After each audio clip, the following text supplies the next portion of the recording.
अस्सलाम वालेकुम रहमतुल्लाहि व बरकातुहू मरागेश वशी सोमन महल कबलोच दरी जुलान के अंजी शुमार सजल नवशत करा उम्मीद करा कि शुमे सोबी बिंदा चवशियन चिविता दुआ करना अल्लाह पाक हमेशा शुमे सोबी बिंदा था चवशियन चिविकम गुली चारुकम ज़िंदगी तो का बाज़ कस्सा जो मैं सर तनकीद करना बाज़ कस्सा जो मारा ख़राब हुआ और तकरीबन अगर मैं एक चागिर्दी तो क्या मैं लोग तो मर्ची बांधा तो अलमिया बिता कि जब तक मन नवा जैसे क्योंकि जब तक मर्दमानी बुराई नबी महफिल न सजी तो कभी कभी मैं सोचा कि मर्दों चिया तनकीद करना जैसे कि मैं सोशल मीडिया में भी हम ग्रंची मैं भी चागिर्दी हम ग्रंची मैं तो कास्ते मन सिर्फ वतार न गिंदा बल्कि मैं चागिर्दे तो का हमा मर्दम जो कामयाबी जो सोबमंदी खैर माँ तो बात पूछते ही मामा मर्दमानी पूछा जो सोबमंदा और अमा एज जो अमा एज तुका अगर यक मर्दमी बाज मेहनत करेंगे स्ट्रगल करेंगे और अमा एज तुका ये एक नाम ही रसता तो मर्दम ची करना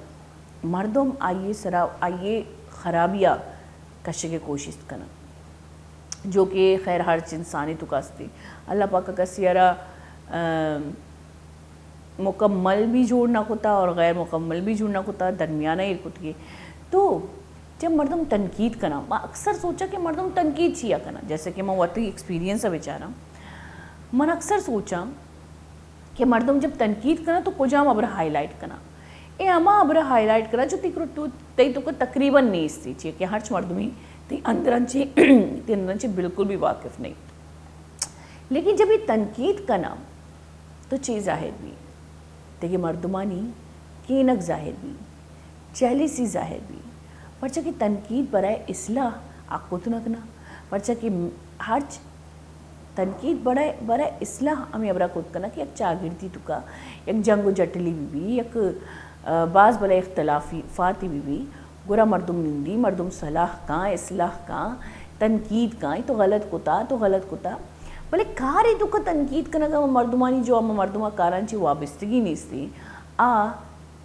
तनकीद बराए इस्लामी तनकीद बराए तनकीद और ये अक्सर अम्मा मर्दुम का ना जो थी हैसियत अजाना जो थी ओहदा अजाना जो तई और वती ओहदा तुका मार्जिन अजाना और आ मर्दुम ची कना कि आ तरारा यक बाज वाले ओहदाए पहला चीज सरपंच माँ पता तरारा जहल दौड़ दे कोशिश करना ताकि तो आयनी ओहदाए तक ब्यायता गुलीचारू का मन वदी ग्वारा मनी लोगे मर्दुमा मनी वती अन्य मन अमेरिका कस्म चार गया बाजी मनी ग्वारा बाजी मनी ब्राता जो अलग अलग जिता जिता पीड़ित तुका हम ग्रंचा याद बिदारे वती जिंदे फैसला कसी तनकीद गुमा मकनेता हाँ अगर तनकीद वाकई में शुमे इसलाह करेंगे शुमारा मालूम है कि शुमे वो खराबी शुमे तो माने अल्लमा अयरा रिपेयर करेंगे शायद करेंगे कोशिश बिकनेता भले वती ज़ाती फैसला वती पीड़े पे फैसला वती सोबमंदी बांदा ते फैसला मर्दमानी गप्पांची बिल्कुल भी मकनेता या मर्दमानी गप्पांची दिलग्रान मपेता बाज़ औकात खासकर मैं जैनादम मगर बेचारी मैं जनिक बेचारी मैं बाज़ मेहनत करनी भले जब मारा मर्दमानी अबर भी मैं अबर लोगे तक पुज जा और अबर मैं ज़ाती मैं फितरता मतलब मैं पर्सनैलिटी में फितरतन ची बह गया तो मैं चेक करी पुछता अट्टी कि कसी बदनामी में भी याद बिदारे एक बाज़ बलाइन नुकसानी जो मुवतार दे ख़ास कर बाज़ वाले नुकसानी जो मुवतार चिया परचा के देगरानी अमा मर्दमानी तनकीद जो कि मैं फितरता नजाना अमा मर्दमानी तनकीद बदनामी विषय नहीं बदनामी अगर तो लोग भी नेचते मन अंची मर जाने का नहीं भी बदनामी दिखता अस्तगफिरुल्लाह जो पर्दा इन तू का बोले अंगा भी मर्दमाना ख़राब गुशा चिया के आयनी नजरा भी आयनी औदास थे तो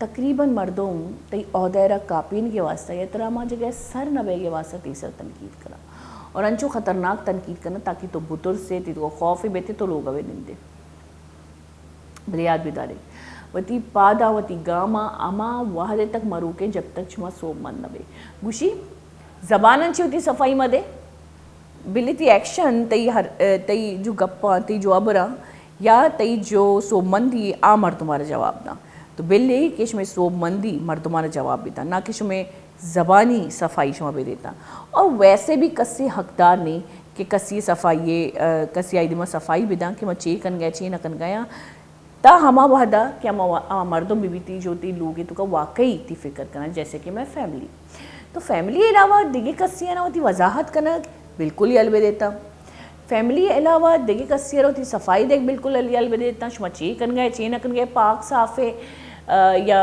कोई भी कार्य कन गए शुमारा बिल्कुल भी ज़रूरत नहीं कसी सफाई देखे पर्चा के चागिर दी मर्दम मदितगा कभी भी कसी सक्कियाँ नहीं आया भले वशी ज़िंदगी आ सक कन के वास्ता या सक्की दे के वास्ता अल्लामा कायम थी तो वती ख्याल है इरबिकनेता और वती बांधाते ख्याल है इरबिकनेता और कोशिश तो बिकनेता कि वती फैसला एक माँ अंचो हम ग्रंज में बे कि शुमारा डिग्री ज़रूरत मबी बोले चारों का माँ मर्ची भी गेस्ट आवड़ता मैं मेहमान भी हमरादारी करेंगे और माशाल्लाह से शरीफ पेड़ जानू का स्पोर्ट्स मना रहा तो खैर ज़्यादा नहीं थी बोले फिर भी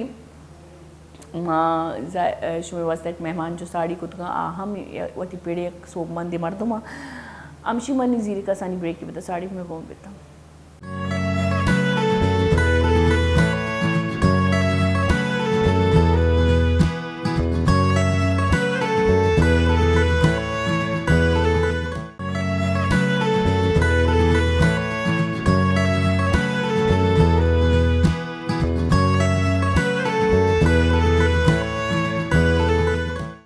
शब के गुली चारू का ब्रेक एंड ब्रेक सारे अंच के मगोश गए थे कि हर शोबे तुका हर फील्ड तुका मर्दम तनकीद अल्लामा कना बल दीम रबी अमा कना जो तनकीद ना पुछता कना तनकीद बराए इसलिए एक्सेप्ट कना और आयनी सरकार कना लेकिन तनकीद बराए तनकीद और फजूल तनकीद पुछता कना और पीड़ा देमा रवा अंची बाज़ मिसाल मैं चागिरदे तुकास्ती मैं कौमे तुकास्ती मैं मर्दमानी तुकास्ती और मर्ची जो मैगमा हमरादारी कन गया ए सिर्फ और सिर्फ इश्यू वास्ते ना कि मैं गेस्ट हाँ भले ये दुनिया वास्ते और मैं पाकिस्तानी वास्ते एक मोटिवेशनल गेस्ट हाँ पर चके इशाना भी अंची पेड़ी चूज़ को तो एक तो बहुत ख़तरनाक है उफ मैं कसानी अंची जो अस्ती पेड़ ए फील्ड तुका मैं जब दीता मैं चंबन को तो मेरी ब्रातना दोस्त भी था लेकिन मैं दीता हर्च तकरीबन हर्च बची क्या हर्च कसानी नो उधर भी यार रेसलिंग ही बड़ा शौक है रेसलिंग चारग रेसलिंग कनक और एक अच्छी फील्ड है कि मर्दमाना मुतासर का ना कि पाकिस्तान बल्कि इंटरनेशनली भी ये बाज़ बलाए स्पोर्ट ये तो का कहती भले माँ जाने तौर से लेकिन बाज़ कस इसी तक का ना पूछें चुके वाजे माना या कबरी गो कि या तो करो या तो सोचो मतलब या तो बेकने यक मर्दमी के सिर्फ सोची कि यहाँ तक मुझे पहुँचना है और यक मर्दमी के जो स्ट्रगल का चीज़ें वास्ता या हासिल करने वास्ता और शाहरुख खान एक बात बनाए डायलॉग ही कि क्या किसी चीज़ को पाने की इतनी कोशिश की है कि दुनिया ने उसको मिलाने की साजिश की है पता नहीं ये डायलॉग कम और रद्द बदल भी लेकिन जो मैं पहला गेस्ट है शेर खान द लायन किंग शेर खान है तो कभी एक बाज़ भला हिस्ट्री है बाज़ भला एक कहानी है अच्छा डिस्ट्रिक्ट साउथ है ये फर्स्ट इंटरनेशनल प्रोफेशनल रेसलरी और एशियन हैवी वेट चैम्पियन है और एशिया नेपाल तो का भी गोल्ड मेडलिस्ट नेपाल हिस्ट्री अवत शेर खान होती ज़बान चिवशी लेकिन मैं जो दूमी गेस्ट ही आइए पूरा नमी मोहम्मद बिलाल आफरीदी लेकिन आइए जो थी नाम इनको था द कुवू ब्रैंडन ये नाम चाहिए इनको था इसी पोछता भी एक तारीख एक हिस्ट्री ये शवत बाजा मारा गुशी लेकिन ये भी इंटरनेशनल 5 टाइम जस्ती 5 टाइम दुनिया हैवी वेट चैम्पियन ही और आई वाजे भी मतलब इंटरनेशनल चैम्पियन है और सज्जन माजनी अब इंडिया और पाकिस्तानी जो रेसलिंग भी था ये तो फर्स्ट टाइम वाजया सो मंदी हासिल को नहीं मरवा गेस्ट नहीं करा अस्सलाम वालेकुम एक तो मैं पहले बचपन में जो है सामने टीवी में हम लोग रेसलर्स को देखते थे बहुत डर लगता था क्योंकि उनके एक्ट ही ऐसे होते थे हर कोई अपने नाम की तरफ वह उसी एक्शन में उसी स्पीड से आता था और आज मैं अपने सामने मेडलिस्ट को देख रही हूँ और मुझे वाकई में बहुत अच्छा लग रहा है आज मुझे डर नहीं लग रहा वैसे आप लोगों से बहुत अच्छा लग रहा है ये है शेर खान हमारे सामने बैठे हैं और ये है मोहम्मद बिलाल आफरीदी द कुवू ब्रैंडन अच्छा सबसे पहले तो आप मुझे ये बताएं कि पहले मैं आपसे पूछती हूँ मैं आपको ब्रैंडन कहूँ द कुवू ब्रैंडन बार बार ये पूरा लफ्ज़ कहूँ आप द कुवू बोल सकती हैं ओनली कुवू बोल सकती हैं अच्छा इस नाम के पीछे की पहले तारीख बताएं मुझे आपने कहाँ से सोचा ये नाम पाकिस्तान में किसी के ज़हन में वैसे आता नहीं है तो ये बताएं एक्चुअली प्रोफेशनल रेसलर बनने का बचपन से ही शौक था और क्योंकि डेफिनेटली पुराने दौर में तो टीवी देखा करते थे जी तो अब उसके अंदर दो ही शौक थे मेरे, या तो मैं रेसलिंग देखता था या कार्टून्स देखता था। जी। तो एक कार्टून था द लायन किंग, मेरा फेवरेट था। उसका सेकंड पार्ट था जिसमें एक कैरेक्टर था कोवू।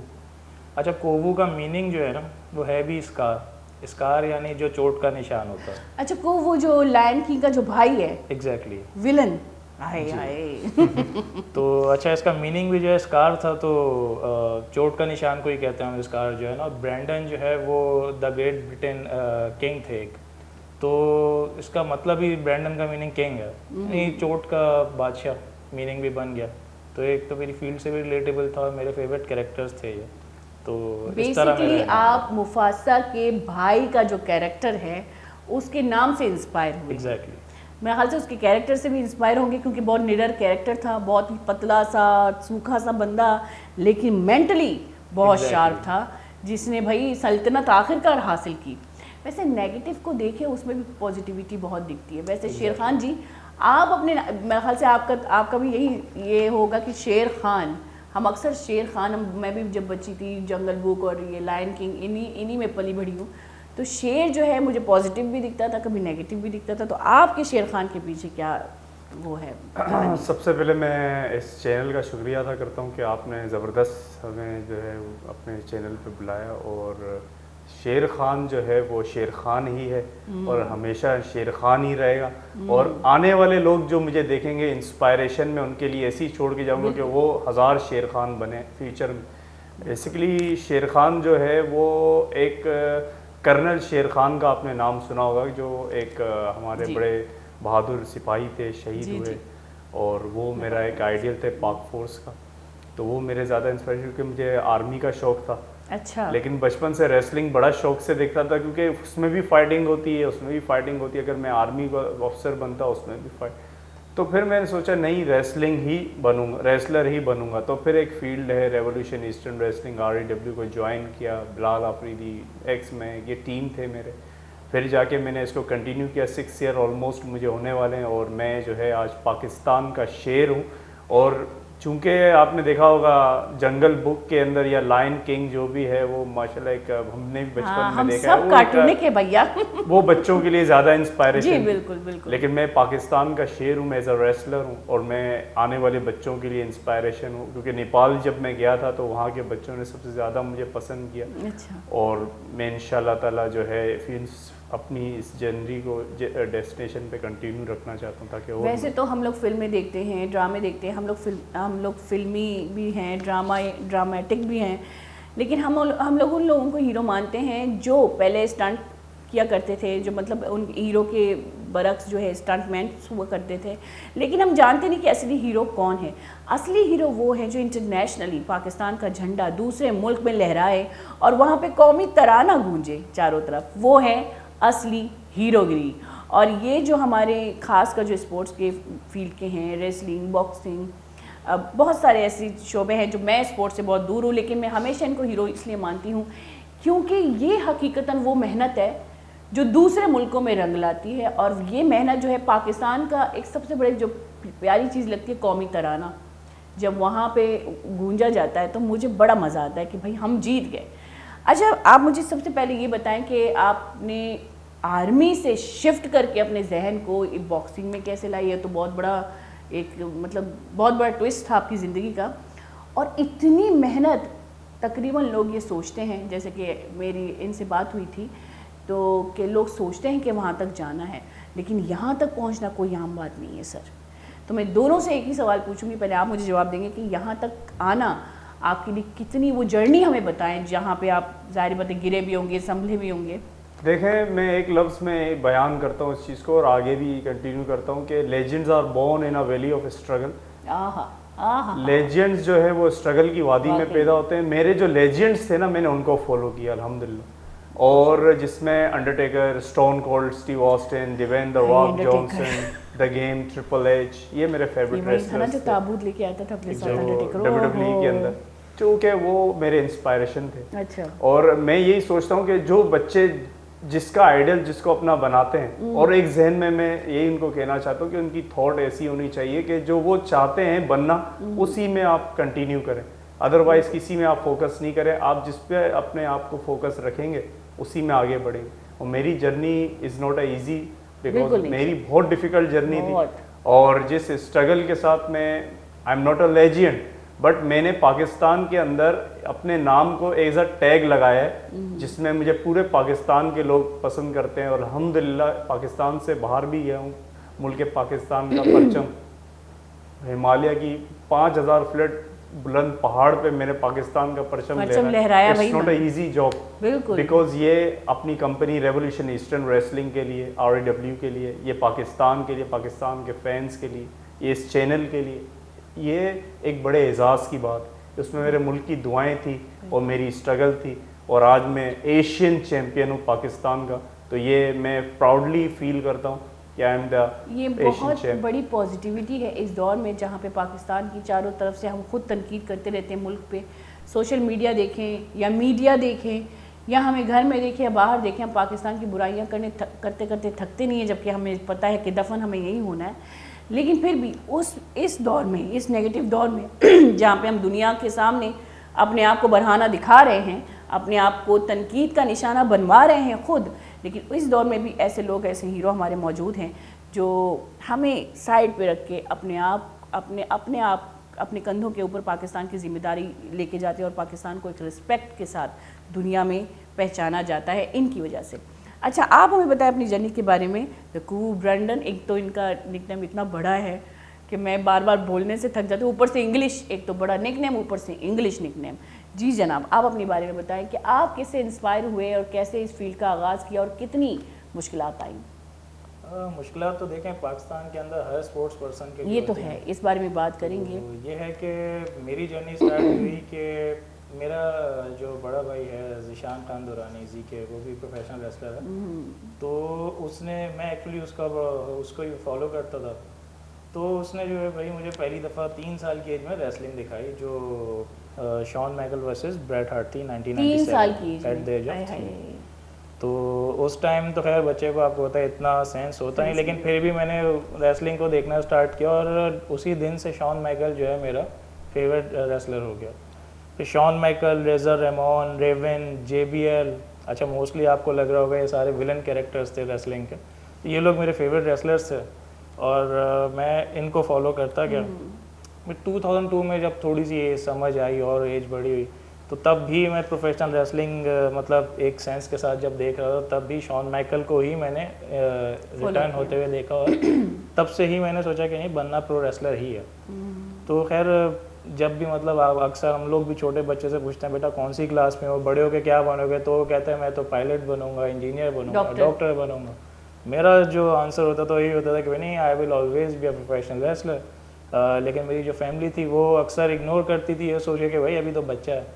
तो अब ये जब बड़ा और हो गया, जब आफ्टर इंटर मोस्टली तो पाकिस्तान की जो यूथ है ना, वो सोचती है कि यार मैं करूं तो क्या करूं। मेरा तो ऑलरेडी डिसाइडेड था, मैं तो रेसलर बनना। अच्छा, ये फील्ड भी ऐसी है कि घर वालों की सबसे बड़ी तो जो बंदिश आती है वो घर वालों की तरफ से। एक्चुअली सबसे पहला जो आपका जो इसमें हर्डल होता है, वो सबसे पहली आपकी फैमिली होती है। लेकिन जब फैमिली एक दफ़ा मान जाती है तो फिर दुनिया में आपको कोई भी नहीं रोक सकता, मतलब दुनिया फिर आप अनस्टॉपेबल। हाँ जी। तो उसके बाद जब इंटरमीडिएट कर लिया, तो वही फैमिली ने थोड़ा सा मुझे नॉन सीरियस लिया कि यार मतलब क्या हो गया है, तो भाई हमें तो कोई डिग्री चाहिए। अच्छा, मैंने फिर थोड़ा सा फैमिली की बातों को मान के मेरी फैमिली चाहती है कि इंजीनियरिंग स्टडी करूँ। मैंने सॉफ्टवेयर इंजीनियरिंग में एडमिशन ले लिया, पढ़ रहा था। इस ड्यूरेशन में जो है मेरा पाकिस्तान आर्मी में सिलेक्शन हुआ। I got recommended for the ISSB, but unfortunately I got accident and got my knee injured and I couldn't join Pakistan. चलो, कुछ बुराई जो है अच्छाई के लिए होती है। Exactly. लेकिन डेफिनेटली प्रोफेशनल रेसलिंग पाकिस्तान में जो चीज़ थी ही नहीं, जो चीज़ पाकिस्तान में थी ही नहीं, वो मैं यहाँ कैसे करता। तो अब मैं, और फिर मेरा जो फैमिली बैकग्राउंड है वो सिंध पुलिस से, तो मेरे नाना दादा, मेरे अंकल, दोनों की फैमिली बैकग्राउंड जो है वो मुहाफिज, उनके भी यही था कि मैं आर्मी, और ये भी पुलिस से, और पुलिस से जम करके रेसलिंग। मुझे हैरत हो रही है। तो अब उस टाइम जो है मुझे अपने, क्योंकि पाकिस्तान में अब एक स्पोर्ट है नहीं, तो डेफिनेटली या तो मेरे पास 2 ऑप्शन थे, मैं बाहर जाऊँ और वहाँ पे करता रहूँ, या फिर मैं वहाँ से सीख के जो है वापस यहाँ आऊँ और जो मेरी तरह ये चीज़ बचपन से ही करना चाहते हैं उनके लिए एक प्लेटफॉर्म यहाँ पे लाया जाए। तो मैंने ये किया कि हम बाहर जाकर सीख के आए और कुछ मल्टीपल इंटरनेशनल जो है बेल्ट्स खुद खेले, विन किए। फिर 2016 में पाकिस्तान में प्रो रेसलिंग हमने स्टार्ट करी और डेफिनेटली स्टार्ट करने के लिए अब मुझे एक कैपिटल चाहिए था, क्योंकि मैं किसी का मैंने इंतज़ार नहीं किया कि यार कोई या अदर स्पोर्ट्स पर्सनस की तरह कि मैं चैनल्स में जाऊं या मीडिया जो प्रेस होता है मैं वहाँ जाके जो है धरने दूं कि भाई कोई हमें वो करे। मैंने ऐसा कुछ नहीं किया। हाँ। मैं जॉब ढूंढ रहा था कि भाई मुझे कोई ऐसी जॉब मिल जाए कि मैं प्रो रेसलिंग कर सकूं अपना करियर। तो करते करते मुझे जो है किसी ने बताया भाई जुडिशरी में जॉब्स आई हैं, तो मैंने जुडिशरी ज्वाइन करी किसी तरह। मतलब नॉर्मली लोग तो कहते हैं कि पाकिस्तान में मेरिट नहीं, लेकिन अल्हम्दुलिल्लाह on merit I got government job and then I continue my journey for professional wrestling. मैंने फिर पाकिस्तान में इवेंट्स करवाना स्टार्ट किए, फिर पाकिस्तान में मल्टीपल टैलेंट मेरे पास आया, जिसमें अल्हम्दुलिल्लाह 2016 से अब तक 20+ हमारे पास ट्रेन प्रोफेशनल रेसलर्स हैं। ज़बरदस्त। तो उसके बाद फिर मैं मल्टीपल मेरी अपनी जो है रेसलिंग भी मतलब REW ग्रो होती गई। REW ही इस टाइम पर जो है समझ लें प्रो रेसलिंग पाकिस्तान में करा रही है और ऑल ओवर द वर्ल्ड जो है मतलब जो नेपाल में इवेंट्स हो रहे हैं या US में कुछ हो रहे हैं या अभी नाइजीरिया टूर है इंडिया के साथ हुआ, ये under the umbrella of REW हो रहा है, जो कि पाकिस्तान की कंपनी है, इसको हम लोग मिलकर इसको रन कर रहे हैं। तो हमारे उन इवेंट्स के अंदर हमने मतलब वर्ल्ड टाइटल्स ऑर्गेनाइज करवाए, एशियन करवाए, मतलब आपने अपनी मेहनत से और अपनी कामयाबी से ये अपॉर्चुनिटी हासिल की। किसी स्पॉन्सर या इन्वेस्टर का इंतज़ार नहीं किया।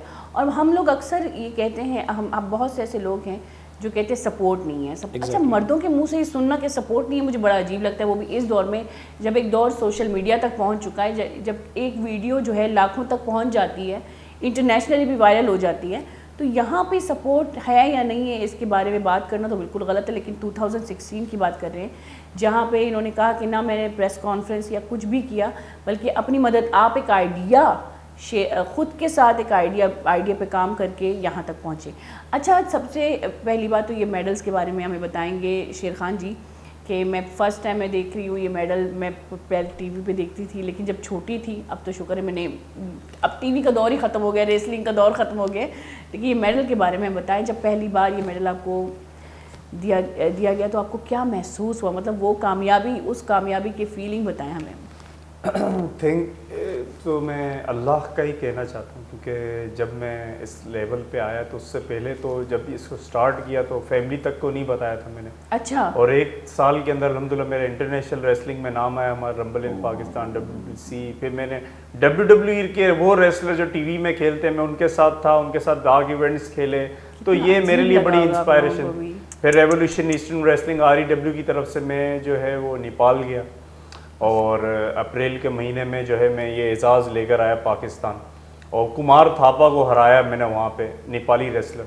जब मैं पाकिस्तान आया तो 3-4 महीने के बाद वहाँ से चैलेंजेस आने शुरू हो गए और वगैरह वगैरह। तो फिर मेरे जो है मैंने तैयारी शुरू की, मैंने कहा कि मेरे साथ अल्लाह की ज़ात है, तो मैं कोशिश करता हूँ कि चैलेंजेस आते हैं वहाँ से कि आपको इन बात के लिए इन्विटेशन होती है।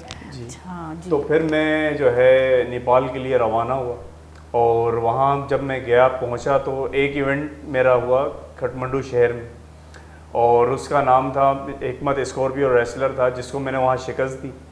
और उसी वक्त मुझे 2 इवेंट्स के लिए वहाँ पे जो है कह दिया गया आप और 2 इवेंट्स खेलेंगे। मैं बोला ठीक है, मैं क्योंकि एक इवेंट खेलने के लिए गया था। फिर सेकंड इवेंट खेला तो उसमें मैंने जो है कृष्णा मगर और कुमार थापा को एक ही साथ रिंग में शिकस्त दी, डिस्क्वालिफिकेशन कर दिया मैच वगैरह, बड़ा अच्छा मैच, और स्टिल रहा चैम्पियन। फिर तीसरा मैच जो था मेरा हिमालयन टाइगर के रेसलिंग इवेंट में था, जो सानू गुजराम गाँव चरण जो है वो आया होगा, तो प्रोफेशनल लोगों की तरफ से ही आया होगा। बिल्कुल, वो वहाँ के ऑनर हैं और कहते हैं कि फाउंडर हैं पाकिस्तान नेपाल के। तो उन्होंने मुझे सेलेक्ट किया और अपने इवेंट के लिए, तो मैंने उनको भी साबित करके दिखाया कि पाकिस्तानी शेर खान इज़ ऑलवेज भी शेर Khan and champion is always भी अ चैम्पियन। तो मैंने डिफेंड किया और मैं जीता। और अल्हम्दुलिल्लाह जब मैं पाकिस्तान आया तो पाकिस्तान के तमाम लोगों ने मुझे बड़ा सराहा, और इवन के हमारी खुद की कंपनी के रेवोल्यूशन ईस्टर्न रेसलिंग REW ने मुझे बड़ा जो है वो अप्रिशिएट किया। और मैं ये कहना चाहता हूँ इन फ्यूचर REW की तरफ से कि हमारे और मज़ीद इवेंट्स हैं लाइनअप, जिसमें दुबई है, इसके अलावा बोट्सवाना में, नाइजीरिया में बहुत सारी कंपनीज हमारे साथ लाइनअप है। और सबसे इम्पोर्टेंट चीज़ है कि मैं 2 बार गया था नेपाल और दोनों बार इंटरनेशनल रेसलर्स से मैं फाइट कर उनके साथ ही था, दोनों बार कामयाब लो राइडर थे। फर्स्ट टाइम अप्रैल के महीने में मेरे साथ थे, वो एक टीम का पार्ट थे, इससे पहले भी रह चुके हैं। और सेकंड टाइम JB कूल जो USA मायामी फ्लोरिडा, जिसमें जो है born to the Rock WWE Dwayne Johnson जहाँ उसकी पैदाइश है, वो उसी शहर का रेसलर रह चुके। उसने जब बताया कि I meet Ricky Booker T, क्योंकि वो भी उस टाइम के रेसलर से 2002। अच्छा, सबसे बड़ी बात क्या होती है जब आप टीवी पे किसी को देखते हैं और आपको खौफ भी आता है, लेकिन जब आपकी लड़ाई उसी मुल्क में उन्हीं लोगों के दरमियान होती है और वहाँ पे कॉन्फिडेंस बरकरार रखना, ये सबसे बड़ा चैलेंज होता है। अच्छा, पूछेंगे हम ये द कू ब्रैंडन से भी मैं फंबल होती हूँ, द कू से भी पूछेंगे कि उनकी जर्नी कैसी, ख़ासकर ये इस दौर में यहाँ पे कि पाकिस्तान में ये सहूलियात फैसिलिटाइज नहीं किया जाता, लेकिन बाहर के लोग भाई वहाँ पे इंटरनेशनली अगर हम देखें उनके ट्रेनिंग ही अलग होती है, तो उनकी तरफ जाना और कॉन्फिडेंस जैसे कि मैंने कहा बरकरार रखना, ये कैसे हुआ। लेकिन उससे पहले लेते हैं छोटा सा ब्रेक। गुलिशार का कसानी ब्रेक की ज़रिए पता 3:30 में बोल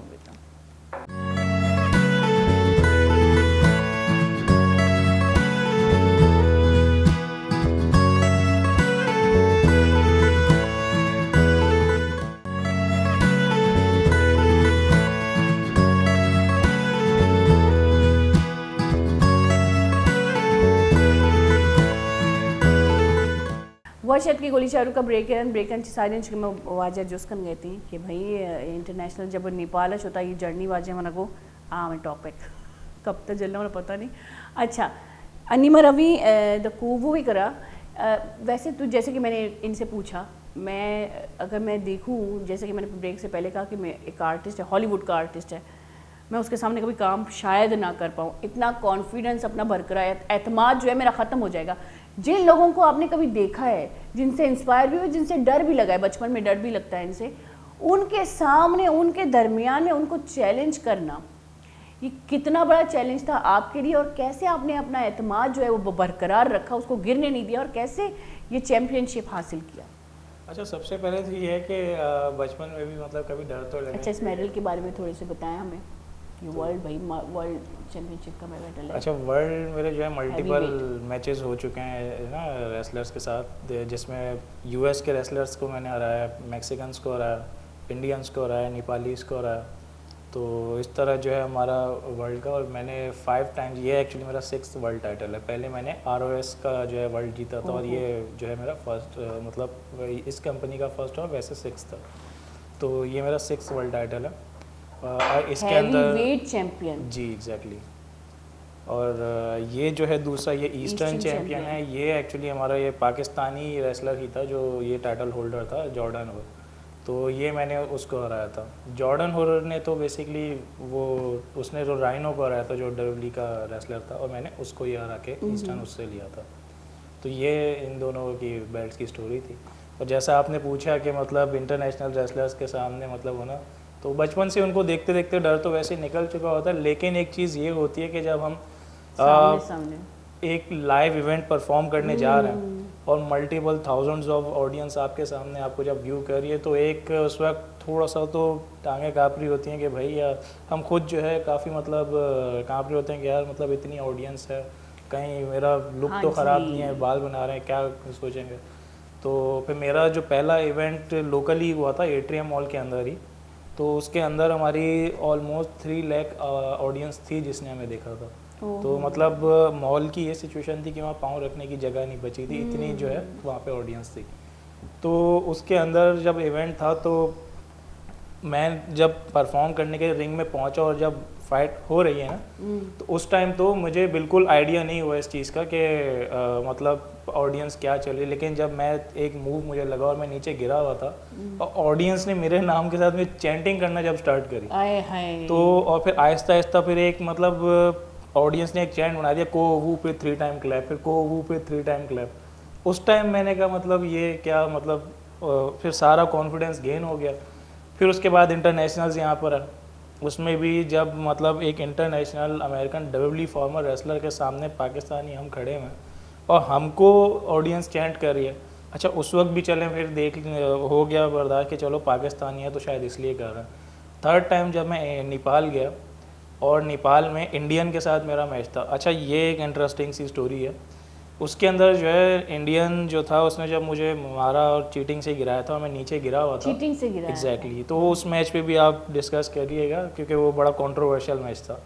तो उसमें जब मैं नीचे गिरा हुआ था ना, क्योंकि नेपाल जाने से पहले, क्योंकि नेपाल एक्चुअली जो है वो इंडियन फ्रेंडली स्टेट है और हिंदू स्टेट है और मैं इकलौता मुस्लिम और पाकिस्तानी हुआ था, और भी मुस्लिम्स होंगे, वो बहुत ज़्यादा एंटी मुस्लिम है करीब। तो अब मैं ये सोचा कि भाई मतलब मैं नीचे गिरा हूँ और मोटिवेशन थोड़ी सी डाउन थी उस टाइम पर, लेकिन पाकिस्तान जिंदाबाद की पब्लिक में से आवाज़ें आना स्टार्ट हो गई। ओहो, उस टाइम तो लिटरली मेरी और पहली ये वो पब्लिक है जिनका पाकिस्तान से कोई ताल्लुक नहीं Exactly. है। ओए होए, तो उस टाइम तो समझ लें पहली बार ना मेरी आंखों से खुशी के आंसू भी आ गए ड्यूरिंग मुझे मैच। करंट पास हो रहे, मतलब आप देखिए वो पब्लिक जो एंटी पाकिस्तान भी है समझो, Exactly. एकदम खिलाफ, और वो पाकिस्तान जिंदाबाद की नारे लगा अच्छा रहे हैं। नेपाली एंटी पाकिस्तानी नहीं है, लेकिन यह कि है हिंदू स्टेट। नेपालीज तो खैर बहुत लविंग पीपल हैं और काफ़ी मतलब, क्योंकि जैसा हमने यहाँ पर सुना था कि वहाँ, क्योंकि फर्स्ट मेरा टूर था और फर्स्ट पाकिस्तानी मैं था वहाँ जाने वाला ना, तो जब वहाँ गया तो मुझे बड़ा यहाँ से रोका गया था, मेरे सीनियर्स ने सब ने रोका था कि यार नहीं जाओ वहाँ पे। एक रिसेंट हादसा भी हुआ था कि इंडियन एक मतलब उन्होंने एजेंसी ने जो है पाकिस्तान के एक आर्मी ऑफिसर को मतलब वहाँ से कहाँ चले गया नहीं पता चला। खैर उसकी तरफ नहीं जाऊँगा, लेकिन उस वजह से मुझे काफ़ी सारे लोग जाने से रोक रहे थे, लेकिन खैर वो एक गवर्नमेंट का अपना वो इशू था। मैं एज अ स्पोर्ट्स पर्सन गया और अल्हम्दुलिल्लाह मतलब नेपाली लोगों का बहुत अच्छा हमारे साथ वो था।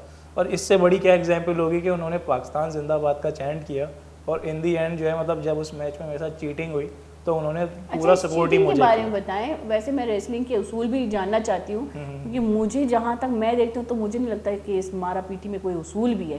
भाई आप मुझे मारो मैं आपको मारूंगी, तो आप मुझे बताइए चीटिंग आखिरकार ये कैसे हुई थी, किन के सामने हुई थी? तो क्या उनको वो जो कार्ड दिखाते हैं येलो कार्ड ग्रीन कार्ड क्या होता है कि निकल जाओ भाई? अच्छा चीटिंग का तो ये हुआ था कि एक्चुअली जब मेरा वो टूर था ना तो इवेंट होना था एक ग्राउंड के अंदर बेरगोटी मंडप। अब वो हुआ है कि कोविड की फर्स्ट लेयर आ गई थी और ये मतलब अभी की बात करें, ये 2020 बेसिकली हमारे इंटरनेशनल टूर ही 2020 से स्टार्ट हुआ। अच्छा। तो जब 2020 में हमारा फर्स्ट टूर था तो कोविड की फर्स्ट लेयर आ गई और आपको पता है जितनी भी लेयर्स आई हमारा तो बिजनेस ही सारी मतलब दुनिया का बंद हो गए भैया। एग्जैक्टली। तो अब वो इवेंट जो है वो उस ग्राउंड के बजाय वो उनकी छोटी सी एकेडमी में हुआ जहाँ पर थाउजेंड्स ऑफ पीपल के बजाय जो है 200 और 300 लोग होंगे। लेकिन नेपाल की गवर्नमेंट ऑफिशियल्स थे, उनके मिनिस्टर्स थे, स्पोर्ट मिनिस्टर्स थे, तो उनकी नज़रों के सामने हो रहा था। अब जो इंटरनेशनल और रेसलर्स आने थे, जापान से आने थे, अमेरिका से आने थे, वो नहीं आ सके।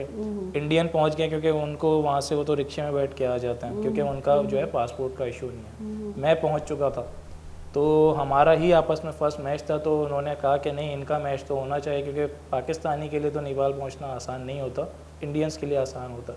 ओपोनेंट्स हम दोनों थे, उन्होंने हमारा छोटे उस पर ही मैच करवाया। अब जो रेफरी था वो भी नहीं आ सका था जो न्यूट्रल रेफरी होता। अच्छा। तो इंडियन ही रेफरी जो है आया, तो जो इंडियन रेफरी था वो पूरी कोशिश कर रहा था कि विनिंग उसकी हो सके और एक हद तक जो है वो इंडियन जीत चुका था, जीत के हम लोग जा चुके थे, लेकिन वहाँ की ऑडियंस ने प्रोटेस्ट किया और कहा वी वांट रीमैच, मैच को रीस्टार्ट करवाया जाए। तो फिर जब हम दोबारा आए अपने अपने रूम से मैच को रीस्टार्ट करवाया और उस इंडियन रेफरी ने भी मतलब माइक पे इस बात की मतलब गवाही दी कि सही है मैं न्यूट्रल करूँगा इसमें भी। वो तो कह रहा था कि उसमें भी कोई नहीं था, लेकिन पब्लिक को अगर इशू है तो मैच रीस्टार्ट करवाया जाए। तो मैच जब रीस्टार्ट हुआ तो रीस्टार्ट होने के बाद जो है वो अगेन इस तरह कर रहा था। अब मैं मतलब उस टाइम मतलब सर पकड़ के बैठ गया कि इस टाइम होगा क्या, और डेफिनेटली जो ऑर्गेनाइजर थे उसने भी मतलब ये रीस्टार्ट करना, मैच रीस्टार्ट करना आपके लिए बेसिकली बहुत बड़ा चैलेंज था। एग्जैक्टली। लेकिन उसमें भी वो अगेन चीटिंग हो रही थी। अब जब मैं सर पकड़ के बैठ गया कि करना क्या चाहिए क्योंकि दोबारा चीटिंग हो रही है, तो ऑडियंस में से आवाज़ें आने लगी कि रेफरी को ही मारो। और डेफिनेटली मैं आफरीदी कास्ट का हूँ तो थोड़ा सा अखरोट हमारे अंदर भी आ जाता। है। अब मैंने रेफरी को ही मार दिया, और जब मैं दोबारा मैच विन करने के लिए जब रेफरी नहीं था तो जो ऑर्गेनाइजर थी वो खुद रिंग में आई और उन्होंने 3 काउंट करके अच्छा, मैच एंड रेफरी को मारना कोई वहाँ पे क्राइम नहीं है? मतलब आप उसूल जो ऑर्गेनाइजर थी उन्होंने खुद ही जो है ये चीज़ें नोटिस करी और उन्होंने खुद फिर as a referee match complete किया। अच्छा अच्छा। वैसे अगर मैं ये बात ज़रूर मैं सवाल दोनों से पूछना चाहूँगी कि पहले मैं शेर खान साहब के पास रहती। शेर खान साहब, मुझे ऐसा लग रहा है कोई मिनिस्टर से बात कर रही हूँ, अल्लाह करे आप बन जाए। आप जैसे लोग अगर मिनिस्टर बन जाए तो बस हो गई कुटाई सबकी।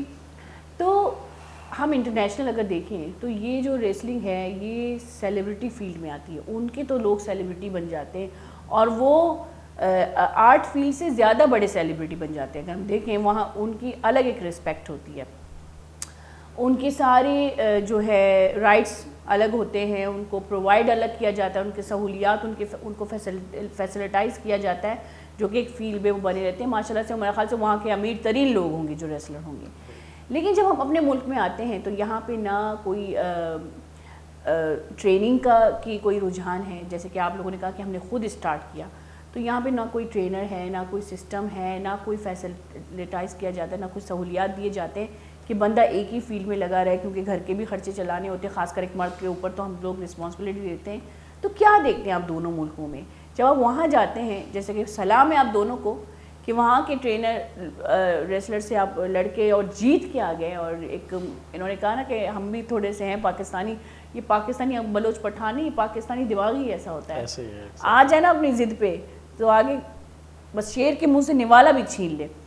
तो मैं आपसे पूछती हूँ कि आप क्या देखते हैं, कहाँ से डिसहार्ड होते हैं कि वहाँ पे आप इस फील्ड के लोगों को अलग मकाम पे देखते हैं? यहाँ पे आप फील्ड एक ही है, आप इसी तरह मेहनत करें, उनसे डबल मेहनत करें, लेकिन यहाँ पे आप अलग मकाम में देखते हैं, तो आप क्या फील होता है कि आगे जाके मतलब दिल हर्ट नहीं होता, थोड़ा सा वो नहीं होता, बर्दाश्त होती है, बर्दाश्त का पामाल होना पता नहीं मैं क्या उर्दू बोल रही हूँ।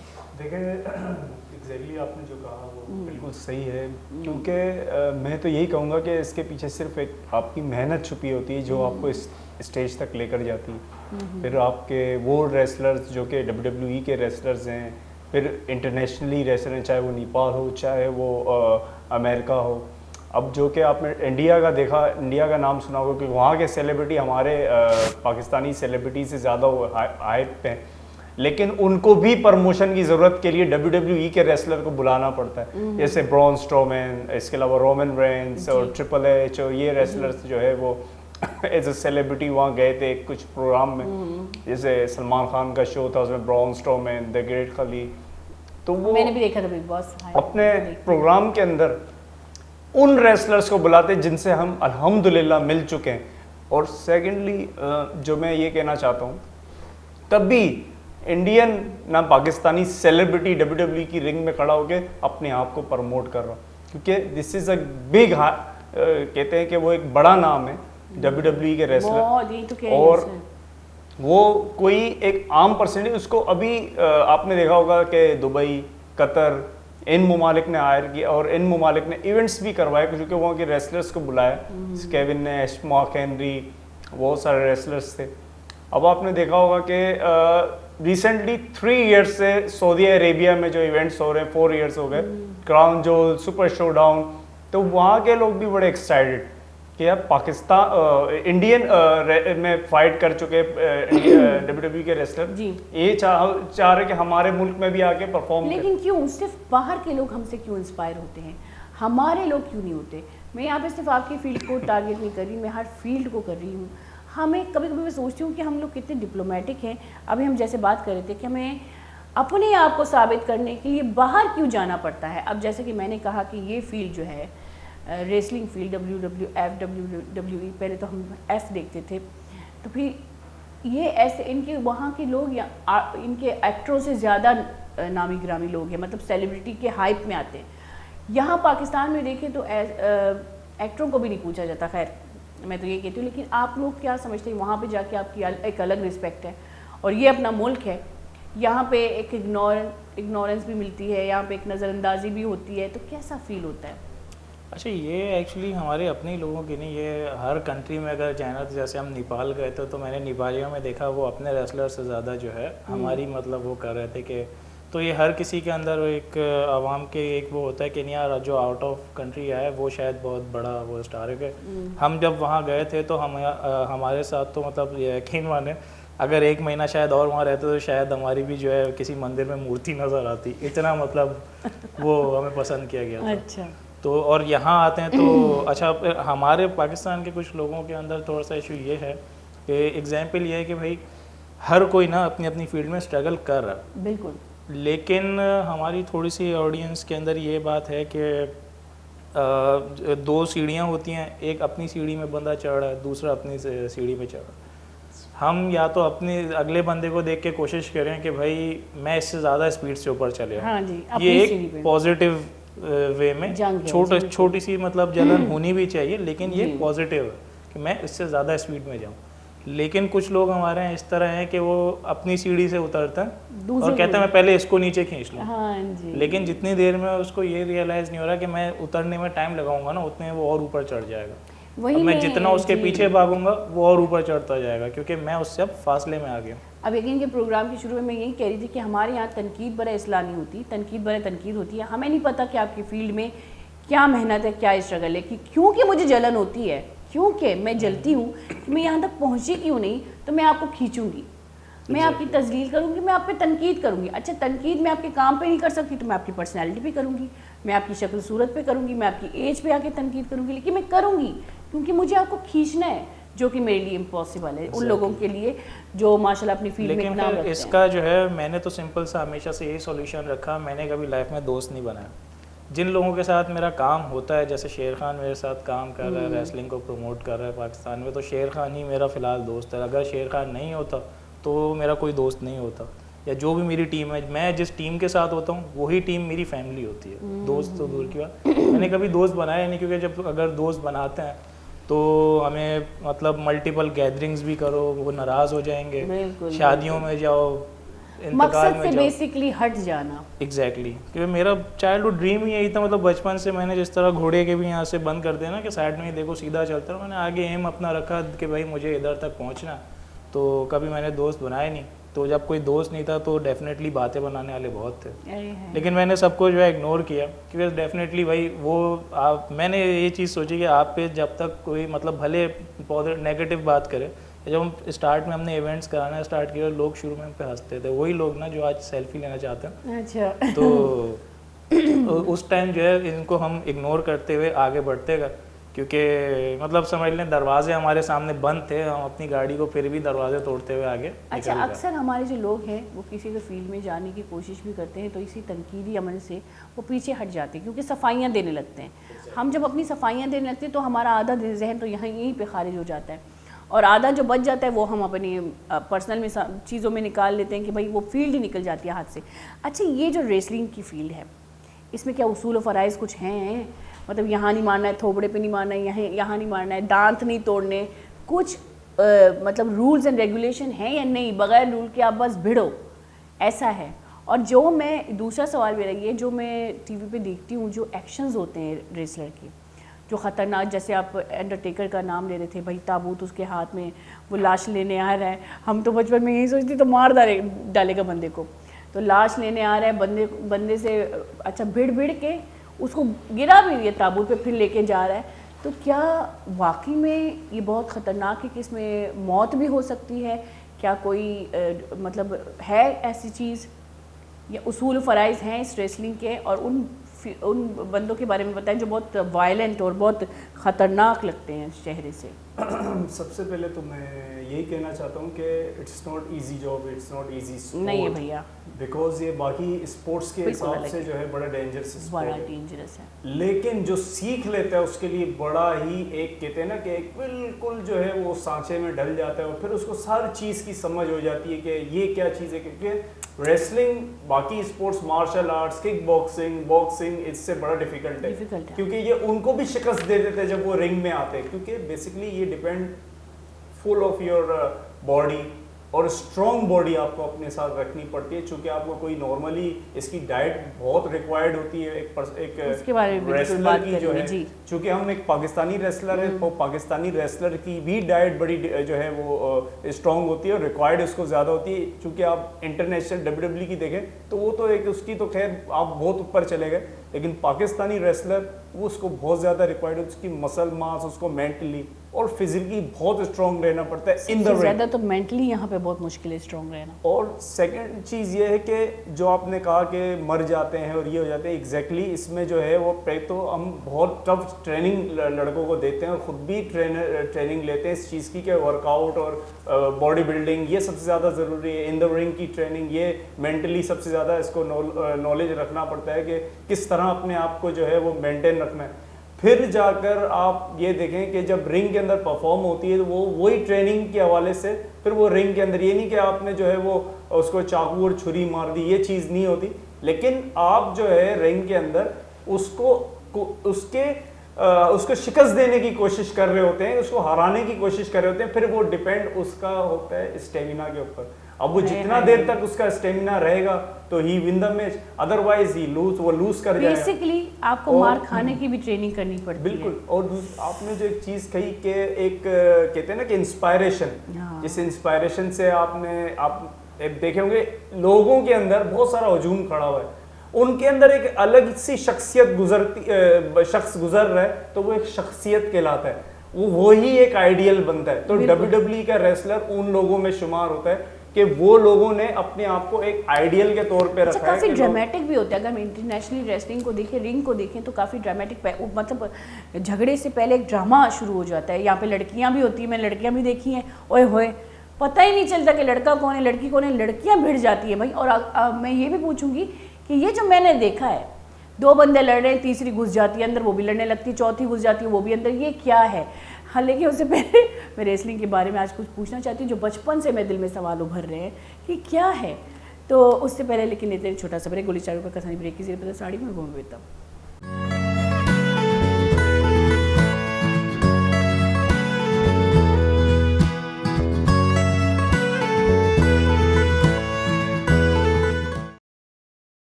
मैं ये चाह रहा हूँ कि जो उसके कंधे पे मेरे एक पेट पे भी बेल्ट आ जाए तो 2 कंधे तो हैं, तो ये जो अंदर तो गुस्सा होता है वो डेफिनेटली होता। तो जो बैक स्टेज पे हमारी पर्सनैलिटीज़ होती हैं वो डेफिनेटली हमें अब जैसे हम आपके लाइव शो में आए तो रिंग वाला जो हमारा एटीट्यूड है वो अगर हम यहाँ रखेंगे तो यहाँ पर हम रखेंगे तो डेफिनेटली आप लोग भी बोलेंगे यार ये तो मतलब हम लोग बेसिकली जैसे शेर खान ने बताया कि भाई सांचे में ढल जाना जो है, तो इसी तरह हर बेसिकली आप लोग भी अगर देखें तो एक आर्टिस्ट ही हैं। एग्जैक्टली हर फील्ड एक आर्ट होता है। Exactly. लेकिन इस अगर मेडल की बात करें तो ये मेडल का क्या किस्सा है, मतलब ये ऐसे तो एक शेप में क्यों है, ये वॉच शेप में क्यों है, और दूसरी बात ये है कि ये मतलब नए बनते हैं नहीं बनते, अगर आपने जीते हैं तो मैं आपसे छीन लूँगी, मतलब आपको हरा के वही मेडल मुझे मिलेगा। आप ये नहीं कि मुझे कोई नया रिवॉर्ड मिले, अवार्ड मिले। हमारा जो फिक्स जो रिवॉर्ड होता है वो तो डेफिनेटली ये है कि मतलब ये बेल्ट तो हमारी एक की ये पहचान होती है कि currently I am the champion, लेकिन जो बेसिक रिवॉर्ड होता है वो तो इन अमाउंट ऑफ ऑडियंस है, फिर वो in amount of money. Definitely her fight के जो है वो हमारी एक फ़ीस होती है। जैसे मेरी अपनी जो मैच फ़ीस है, मैं $2000 पर फाइट लेता हूँ। शेर खान की भी यही मैच फ़ीस है, वो भी 2000, क्योंकि हम लोग इंटरनेशनल्स हैं, मतलब इवन हम कैमियो पर हैं, जिसमें मतलब हमें वो आते हैं मैसेज आते हैं कि यार बर्थडे की विशेष बनाते, बेसिकली तो हमारा वो रिवॉर्ड होता है। ये बेसिकली ये रिप्रेजेंट करता है जैसे आपका प्राइम मिनिस्टर है, उसकी भी एक सीट होती है, तो गवर्नर होता है, इसी तरह रेसलिंग के अंदर जो है बिगेस्ट टाइटल वर्ल्ड टाइटल होता है, सेकंड बिगेस्ट एशियन होता है, ईस्टर्न होता है, फिर थर्ड बिगेस्ट है फाइट और डाई होता है। तो ये इस तरह वो होता है। मतलब ये टाइटल आपके पास है तो चैलेंजेस आपको मिलते रहेंगे। टाइटल आपसे एग्जैक्टली एक्चुअली ये जो टाइटल है ना, ये टाइटल ही रिप्रेजेंट करता है रेसलिंग को, प्रोफेशनल रेसलिंग को। अगर मैं मिसाल के तौर पे रेसलर तो हूँ, अब मुझ पर कोई गोल्ड मेडल पहना दे तो मैं रेसलर नहीं लगूंगा, या मुझे कोई शील्ड पकड़ा दे तब भी मैं रेसलर नहीं लगूंगा जीतने के बाद, या तो मुझे कोई हार पहना दे तो। रेसलर जीतने के बाद उसको मिलता है टाइटल, चाहे वो क्राउन के तौर पे मिले या वो किसी रेसलर को हरा के तो टाइटल हासिल करे। तो हम बेसिकली इसी तरह यहाँ बैठे हुए कि एक जो है रेसलर को हराकर पाकिस्तान, बेसिकली जंग टाइटल को बचाने की है, ये टाइटल लेने की है। दोनों चीज़। अब शेर खान मुझसे अगर जंग करेगा तो वो मुझसे ये दोनों टाइटल छीनने की करेगा, मैं करूँगा इनको बचाने की, या जब शेर खान की बेल्ट के लिए मैच होगा तो वो उसको बचाने के लिए करेगा और मैं उससे छीनने के लिए करूँगा। अरे हाय, ये तो यहाँ पे कुर्सियों की जंग, कुर्सियों की नहीं, एक कुर्सी की जंग है। मेरी खाला उस दिन कह रही थी, मम्मा मुझे बताओ ये कुर्सी कहाँ है, मैं ये कुर्सी चुरा लूँ। मैंने कहा मम्मी ये ऐसी कुर्सी है जो दिखती नहीं है लेकिन महसूस की जाती है, और इसी महसूस के लिए हम लोग लड़ रहे हैं आपस में, सड़कों पे रोडों पे निकल रहे हैं। थोड़ा सा तो कल करो पाकिस्तानियों। खैर शेर खान के पास जाते हैं। वैसे आपने माशाल्लाह इंटरनेशनली अब जब गए तो ऐसी कौन सी चीज़ थी जो आपको बहुत दिल पे अब तक याद है, मतलब वो एक पंच या एक वो कहते हैं थप्पड़ से डर नहीं लगता साहब, तो एक थप्पड़ या एक पर्सनैलिटी जो अब तक आपको याद है और अब तक आप जो है एक चैलेंज की तरह अपने आप को मतलब लेते हैं उस पर्सनैलिटी को देखकर? देखें तो अब मैं जो हूँ वो मैंने अल्हम्दुलिल्लाह 6 ईयर्स से मैं प्रोफेशनल रेसलिंग जो है मैं सीख के रेसलर बना हूँ और आज मैं एशियन चैम्पियन हूँ।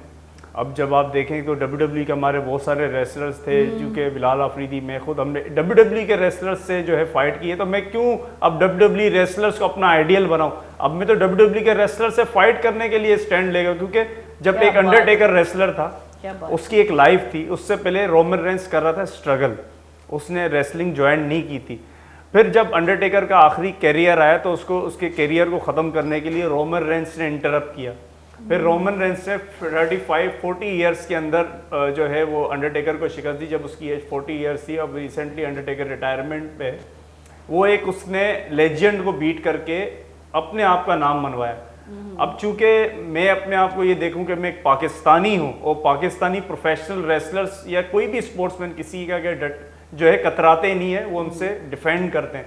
तो चाहे वो रोमन रेंस हो, चाहे कोई भी WWE का रेसलर, दुनिया भर में कोई भी ऐसे रेसलर हो, और मैं पाकिस्तानी हूँ, मैं उनको शिकस्त दूंगा उन्हीं की रिंग में। और मैं ये भी कहना चाहता हूँ कि WWE जो है वो, मुझे पता है कि वो हमारी सोच से भी ज़्यादा दूर है, लेकिन जो मेहनत बिलाल आफरीदी ने की है, जो हमने की है, हम अपने मुल्क के लिए वो WWE के रेसलर्स हैं। चूँकि हमारे मुल्क के अंदर WWE ने कभी स्टेप नहीं रखा, जैसे Undertaker, Roman Reigns, stone cold, ये देखिए, नहीं। आपने एक चीज फाउंड की है, बिल्कुल। आपने एक चीज बनाया है और उसको मकसद तक पहुंचाने में सिर्फ 3-4 साल लगे। बिल्कुल। उसका मतलब है कुछ तो होगा आप में, मतलब और कोई तो सबसे ability बड़ी होगी। चीज होती है अपेरेंस। अपेरेंस मीन्स आपका स्टाइल। जो लोग बच्चों से बड़े तो देखते हैं रेसलिंग, लेडीज जेंट्स ये रेसलिंग देखते हैं, फैमिलीज देखती हैं रेसलिंग, लेकिन जो छोटे बच्चे होते हैं वो ना, ज्यादा उनके लिए ज्यादा इंस्पायरेशन होती है कि वो अब्बू से कहते हैं मुझे शेर खान के साथ तस्वीर खिंचानी है, मुझे कोबी ब्रायंट के साथ पिक्चर लेनी है, जॉर्डन के साथ। तो वो इंस्पायरेशन, जब हम छोटे थे हम ही कहते थे कि अब हम अमेरिका तो नहीं जा सकते, तो फिर हम तस्वीर खींचते थे, उनकी तस्वीरें निकालते थे, एक वीडियो गेम्स खरीदते थे, वीडियो गेम में प्ले करते थे, फिर कैरेक्टर जो है वो उसको बनाते थे। ये सारी चीज़ें बचपन में मैंने भी की हैं। तो अल्हम्दुलिल्लाह मेरी ज़हनो गुमान में नहीं था कि मैं आज एशियन चैंपियन बनूंगा, लेकिन मैं रेसलर बनना चाहता था।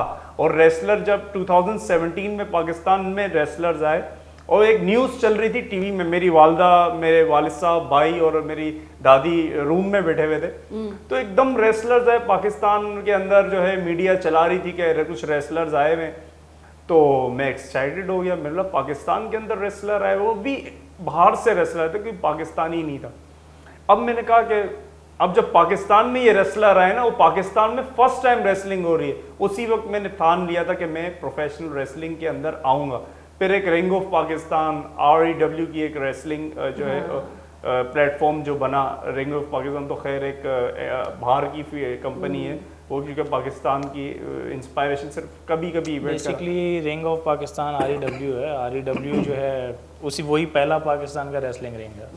तो उसके अंदर फिर जो है फिर मैंने जो एक रेसलिंग इवेंट देखा, लाइव रेसलिंग इवेंट में एज अ ऑडियंस में गया था। और फिर मैं एज अ ऑडियंस गया, मैं बाहर बैठा, तो ये माशाल्लाह Bilal Afridi in the ring fight कर रहे थे फेटल 4-वे मैच। तो वो फेटल 4-वे में इनको देखा, इनके टाइटल शोल्डर पे देखा, हैवीवेट चैंपियन फर्स्ट टाइम, और बड़ा इंस्पायर हुआ। मैंने बोला जब ये कर सकते हैं तो मैं तो बचपन से रेसलिंग देख रहा हूँ, सिर्फ मुझे पुश देने की जरूरत थी। इन भाई ने कहते हैं ना कि एक हाथ दिया मुझे, मैंने वो हाथ उनका पकड़ के रिंग में आ गया। मैंने बोला चल तो होता है तो नहीं होता, बस पॉलिश की जाती है। बिल्कुल, बेसिकली आपके अंदर ये चीज़ थी, ये क्वालिटी थी, बस आपको पॉलिश की गई और आप माशाल्लाह से हीरे की तरह उभर के निकल गए थे। कोयले के कान से ही हीरा मिलता है। तो हम आपके पास आएंगे सर, आप मुझे बताएं कि डाइट पे, जैसे कि उन्होंने कहा एक रेसलिंग में रेसलर की जो डाइट है वो बिल्कुल मुनफरिद डाइट है, अलग है। तो डाइट में कैसे मेंटेन की जाती है? और जैसे कि हम बॉक्सिंग में देखते हैं, जब वो लोग बॉक्सिंग करने जाते हैं तो एक वेट का रुझान होता है कि भाई यहाँ से यहाँ तक अगर ज़्यादा हुआ तो आपको ज़्यादा खेलने नहीं देंगे। तो रेसलिंग में भी वेट गेन या वेट लॉस का कोई सिस्टम है? और मैंने देखा है कि काफ़ी एज के लोग रेसलिंग खेल रहे होते हैं, तो इसमें एज वाइज भी रिटायरमेंट का कोई एज है रिटायरमेंट की? रेसलिंग के अंदर बेसिकली ना कोई लिमिट नहीं है, और वेट तो जितना ज़्यादा होता जाए, अब ये डिपेंड करता है कि आप किस रेसलिंग स्टाइल के हो। अब जैसे मैं पावर हाउस स्टाइल में हूँ और हार्डकोर किस्म का रेसलर हूँ, मतलब मेरा रेसलिंग स्टाइल ऐसा है कि यहाँ शेर खान है, इसने मुझे कुछ बोल दिया, इन्हें कप उठाया और यही इसके सर पे मार दिया। ये प्रोग्राम से पहले बताते। मैं बेसिकली हार्डकोर रेसलर हूँ, मेरे मैचेस होते ही सारे ब्लडी हैं, मतलब मेरे मैचेस अब आप देखेंगे तो ट्यूब लाइट्स पड़ रही हैं। तो इसके लिए मुझे ना मतलब ज़्यादा वेट गेन या लॉस की नीड है, इसके लिए मुझे मेंटली प्रिपेयर करने की नीड है। जब मैं किसी के सर पे कप मार रहा हूँ तो मेरे ऊपर भी जो है ना टेबल टूट सकती है। तो मुझे इस तरीके से अपनी बॉडी को भी और माइंड को भी, मतलब ये मुझे माइंड की एक्सरसाइज की नीड है। अच्छा हो इन्होंने बता दिया कि कप के बाद टेबल भी टूट सकती है। भाई हमारी चीजें ना प्रोडक्शन की प्रॉपर्टी है। तो फिर ये होता है कि जो लाइट हैवी वेट कैटेगरी का होता है, जिसके स्पेशल मूव्स ही हाई फ्लाइंग हैं, जिसने मतलब कुछ जैसे रे मिस्टीरियो टाइप के रेसलर्स होते हैं जो जिनको अपनी फुर्ती से ही मैच विन करना, तो वो अपना वेट बढ़ने नहीं देंगे, क्योंकि अगर उनका वेट बढ़ गया तो वो अपने स्किल्स नहीं यूज़ कर पाएंगे। शेर खान जैसे पावर हाउसेज में से, तो शेर खान को अपना वेट के हिसाब से ही गेन करना है, क्योंकि ओपोनेंट इसमें बॉक्सिंग की तरह नहीं है कि सामने अपनी वेट कैटेगरी जो है वो अलग कैटेगरी का होता है। जी, लेकिन आपस में वो उनकी पावर्स होती हैं। मतलब शेर खान के सामने कोई लाइट वेट भी आ सकता, ये नहीं है कि शेर खान के सामने उसी की वेट कैटेगरी का होगा, या मतलब जो टेक्निकल रेसलर भी आ सकता। तो शेर खान जो है ये अपने कैटेगरी के हिसाब से अपने आप को ट्रेन रखेगा जो इसकी पावर्स हैं। जो हाई फ्लायर की पावर्स हैं वो अपने आप को उसके हिसाब से ट्रेन रखेगा, तो इस हिसाब से वो अपनी डाइट लेंगे। जैसे हम बचपन में गेम खेलते थे स्ट्रीट फाइटर, एग्जैक्टली उसमें हर फाइटर की एक पावर होती एग्जैक्टली ऐसे ही है, ऐसे ही है। अब जो डाइट के ऊपर बात आती है, और डाइट तो देखें डेफिनेटली इंसान की जो है बेसिक नीड ही डाइट है, मतलब पेट भरने के लिए तो इंसान जो है वो घर से बाहर भी निकलता। लेकिन एक रियल लाइफ के अंदर भी, not only as a wrestler, real life में भी जो है आपकी डाइट और एक्सरसाइज, ये दो बेसिक नीड्स हैं जो आपकी लाइफ को बढ़ाते हैं। तो हम लोग ये है कि मतलब नॉर्मल इंसानों वाली ही डाइट होती है, बस ये होता है कि हमारी थोड़ी सी क्वांटिटी ज़्यादा होती है क्योंकि हम लोग एक्सरसाइज ज़्यादा करते हैं। मतलब क्वांटिटी में तो खाने की क्वांटिटी हमारी ज़्यादा होती है कि हम जितना खाते हैं फिर उसका डबल हमें एक्सरसाइज भी करनी है।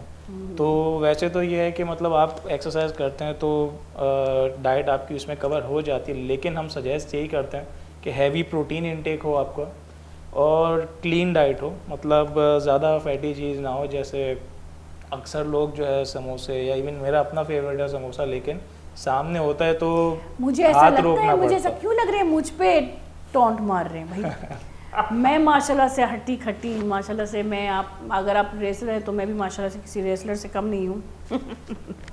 अच्छा, अगर ज्वाइन कर सकती हैं। नहीं भैया, ना ना ना ना, मैं आपको क्या कह रही हूँ, मैं अपनी बात करूँ, मैं इतनी डरपोक इंसान हूँ कि मेरे मोहल्ले में अगर कहीं झगड़े की शोर आती है, आवाज़ आती है मुझे, या तो मैं कान बंद करके बैठ जाती हूँ या मैं टीवी का वॉल्यूम तेज़ करती हूँ। मतलब मैं उन औरतों में से नहीं जाके देखो किसका झगड़ा है, कौन, मुझे डर लगता है, पता नहीं क्यों डर लगता है, लेकिन बचपन में डर नहीं लगता था, बड़े तमाशे देखती थी मैं, और मुझे मज़ा आता था जब किसी के घर में झगड़े होते थे, मैं भी जाके खड़ी हो जाती थी। लेकिन ये जो थोड़े से विपन का इस्तेमाल होने लगा तो मुझे एक फोबिया हो गया बस इस चीज़ से, मेरे तो घुटने भी जवाब दे जाते हैं। मेरे तो आपको फेस पर जो है वो स्कार भी एक नज़र आ रहा होगा, मेरे तो अक्सर जो है फेस के ऊपर वो लग जाता है कुछ। मैं यही तो कह रही हूँ कि अगर मतलब आप कोई कॉन्ट्रैक्ट साइन करते हैं कि भाई अगर इसमें मौत भी हो सकती है, एग्जैक्टली कॉन्ट्रैक्ट करते हैं। देखिए, ज़िंदगी और मौत तो खैर वो ऊपर वाले के हाथ में है, ये तो नसीब की बातें होती हैं कि जब इंसान का जो है वो एक टाइम पीरियड होता है। लेकिन बेसिकली जो है इसमें मैंने आपसे यही कहा ना, इट्स नॉट इजी जॉब, ये डेंजरस स्पोर्ट है। इसमें ओवरऑल आपकी बॉडी जो है वो काम कर रही होती है। इसमें आपको अपोनेंट को जो है उठा के फेंकना, फिर वो भी आपको उठा के फेंकेगा रिंग में, जाहिर सी बात है मैं किसी को मारूंगा तो वो भी पलट के मुझे मारेगा। तो इसमें कोशिश यही होती है कि इसमें अपने आप को स्ट्रॉन्ग रखना पड़ता है। इसकी डाइट बहुत टफ होती है। सबसे पहले मैंने तो ये भी देखा है कि ऑडियंस इतनी ज़्यादा वायलेंट हो जाती है कि वो पकड़ने लगते हैं, शोर मचाने लगते हैं, बेहोश हो जाते हैं। ऑडियंस जो है ना, ये सिर्फ और सिर्फ उन रेसलर्स को सबसे ज़्यादा मोटिवेट करती है जो के इंस्पायरेशन होती है। जैसे स्टोन कोल्ड हो गया, तो अभी स्टोन कोल्ड रेसलिंग की रिंग में आया भी नहीं है, तो उससे पहले ही स्टोन कोल्ड को अनाउंस कर दिया कि ये भी आने वाला है, तो वो पहले से उसके चैंट्स लगाएंगे। तो अपने आप को उन लोगों ने बनवाया है। तो अल्हम्दुलिल्लाह हमारी प्रोफेशनल रेसलिंग में बिलाल आफरीदी, जॉर्डन और शेर खान वो इंटरनेशनल रेसलर्स हैं जो WWE से फाइट कर चुके हैं। और आप अगर सर्च करें गूगल में, आप YouTube में सर्च करें, इसके अलावा आप जो है वो फेसबुक पे सर्च करें, तो अल्हम्दुलिल्लाह हमारी फैन फॉलोइंग पाकिस्तान के अंदर भी है, पाकिस्तान से कई ज़्यादा पाकिस्तान से बाहर है, जो कि ये फील्ड WWE से रिलेटेड अमेरिकन फील्ड है, कनाडा में खेली जाती है, यूरोप कंट्रीज में खेली जाती है। तो हमारी जो फैन फॉलोइंग सबसे ज़्यादा वहाँ है, देखी भी जाती है।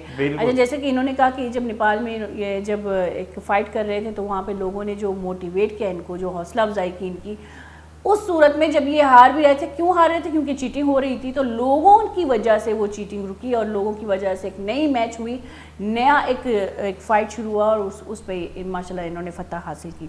तो इनमें बेसिकली फ़ैन बनाना इतना मुश्किल नहीं है लोगों को अपना। अगर आप देखें, इसमें फ़ैन बनाना मुश्किल की बात नहीं है, इसमें अपने आप को कहते हैं ना कि ऐसी अट्रैक्शन रखनी पड़ती है, आपका स्टाइल ऐसा हो कि आप कहते हैं कि 10 लोगों में आप खड़े हो तो आप मुनफरिद दिखें, के तरफ ही फोकस हो। फिर एक तरफ ऑडियंस बिलाल आफरीदी की तरफ, आधी 50% ऑडियंस बिलाल आफरीदी की तरफ हो जाए, 50% ऑडियंस शेर खान की तरफ हो जाए। वो कहें कि नहीं भाई अब शेर खान जीतेगा, वो कहें भाई बिलाल आफरीदी का जीतेगा। तो ये चीज़ होती है कि वो कहते हैं कि ये हमारा आइडियल है, हम इससे पसंद करते हैं शेर खान को।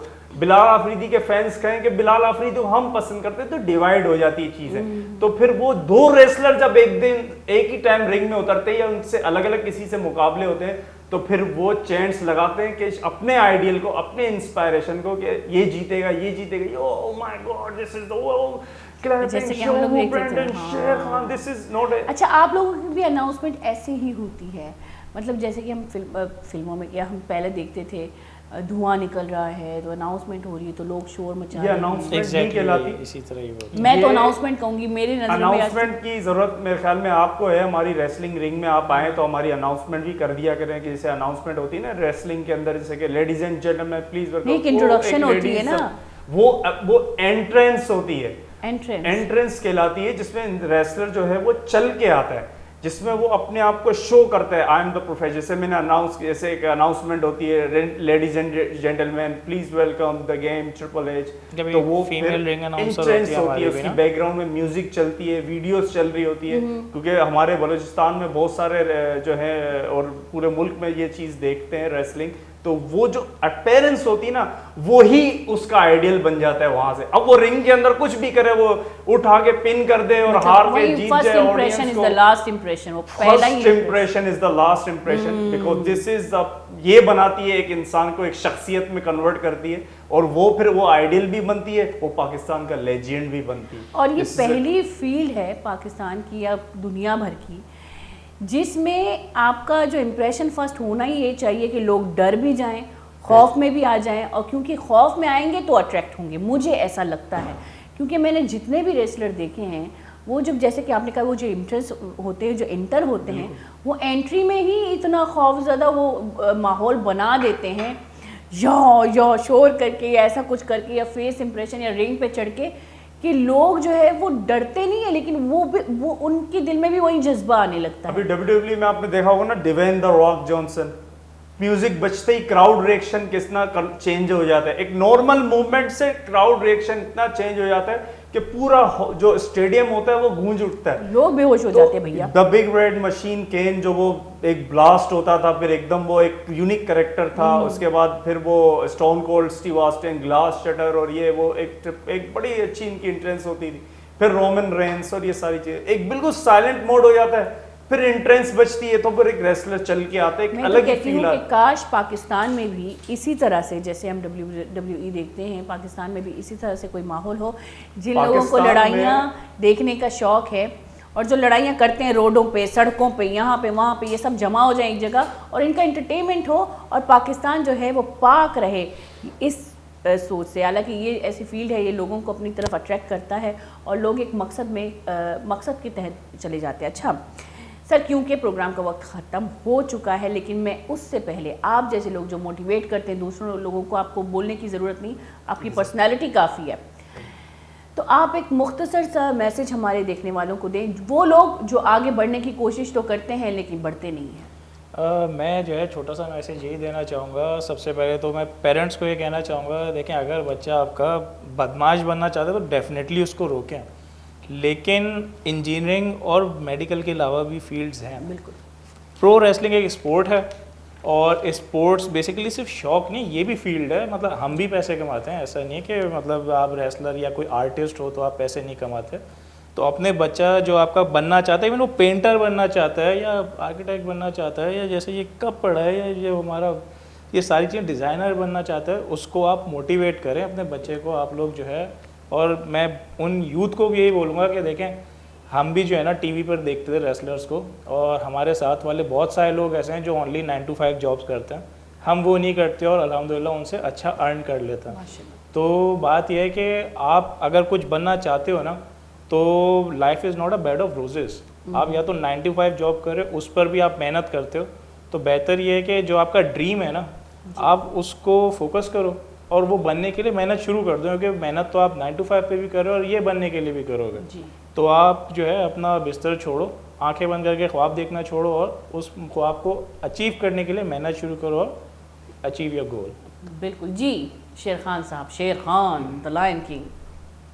सबसे पहले तो मैं ये कहना चाहता हूँ कि पेरेंट्स का जो है वो आजकल बच्चों का जो एक तालमेल है, मैं नहीं समझता कि आजकल के जो बच्चे हैं वो पेरेंट्स से कुछ मशवरा लेते होंगे या नहीं लेते होंगे, क्योंकि आजकल के बच्चे, आजकल की जनरेशन वो कुछ और सोच रही है, बिल्कुल। वो अपने लिहाज से आगे बढ़ने की कोशिश कर रही है। तो मैं जो लोग, जो लड़के जो लड़कियां नेगेटिव वे में जो जा रहे हैं और टिकटॉक स्नैपचैट से, क्योंकि वो 10 साल के बाद अपने आप को सोचेंगे पिछले 10 साल में मैंने क्या अचीव किया, मैं तो कहूँगा कि नहीं किया।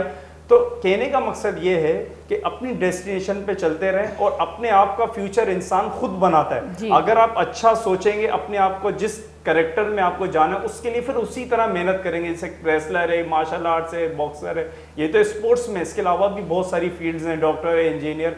तो अपनी डेस्टिनेशन पे फोकस करें, अपनी डेस्टिनेशन पे आगे बढ़ते रहें, क्योंकि आपकी डेस्टिनेशन पे ही अल्लाह आपको एक ज़बरदस्त इज्जतें अता करता है। और जिस डेस्टिनेशन का नाम सक्सेस है, तो आप उस सक्सेस पे चलते रहें। और मेरी तमाम जो देखने वालों से यही दुआ है कि अल्लाह आप सबको कामयाब करे, ठीक है। और I am here to the Asian champion and Bilal Afridi, world heavyweight champion, eastern champion. We are REW, rock Pakistan zindabad, and live like a roar of the Sher Khan, because it's time to roar. ओहो ये मैंने पहले नहीं क्यों नहीं करवाया भैया, आपने तो डरा दिया मुझे लेकिन ये अच्छा था कि गुली शाहरुख खान, जैसे कि इन्होंने कहा, मुझे इनकी एक बात अच्छी लगी कि ख्वाब ना देखें, आप स्ट्रगल करें उस चीज़ को पाने के लिए। जैसे कि मैं अगर चाहूँ कि ये कप मेरे पास आ जाए तो ये तो आ नहीं सकता, बेजान है, मुझे इसे हासिल करने के लिए मेहनत करनी पड़ेगी। और जैसे कि खान साहब ने कहा, खान साहब भाई आजकल बहुत मशहूर हैं, तो जैसे कि ये शेर खान ने कहा कि अपने बच्चों को उनकी ख्वाहिश के मुताबिक फील्ड चूज़ करने दें प्लीज़। हम जैसे कि टिकटॉक ये वो इन चीज़ों में उनको आमादा करने से बेहतर है कि उनको पूछें कि उनको क्या चाहिए ज़िंदगी में, उनको जो चाहिए उनको हासिल करने के लिए उनको मेहनत करने दें, और आप उनकी मेहनत पे मेहनत करें ताकि उनको कोई मकसद मिले ज़िंदगी का। जैसे कि इन्होंने कहा 10 साल बाद जब अपने आप को देखें तो आप पे भी फ़ख्र करें और ख़ुद पे भी फ़ख्र करें। इसके साथ आप दोनों का बहुत बहुत शुक्रिया। आपने तो आखिर में जो आपने जो मुझे डरा दिया, जो आपने एक पंच लाइन मारी है ना, ज़बरदस्त सर, बहुत बहुत शुक्रिया आप दोनों का, आप आए और बहुत अच्छा लगा। Thank you so much. गुली शाहरुख खान मनाव जमा हल्का बलूचर भी देता इजाज़त होती खैला मार पे खैला अल्लाह मार भी करता मन्ने में कंची नहीं अल्लाह में आ रहे।